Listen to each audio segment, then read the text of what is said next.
Steve here. Thank you for joining me on the Panoramic Travels YouTube channel. This is Panoramic RV, Episode 6, The Panoramic is Out of the Shop.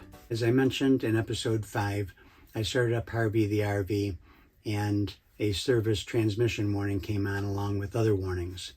I could put it in gear, but it was very clunky, and the RV would only go about 20 miles an hour. So I called Chrysler Roadside Assistance, and they sent out a tow truck to take it to a local Ram dealership, namely the Szott M59 Ram dealership. Kate, the service manager there, told me that they might not be able to look at the RV for a week or two. Well, 4 days later, they hooked up OBD2 equipment and were able to see all of the stored warnings.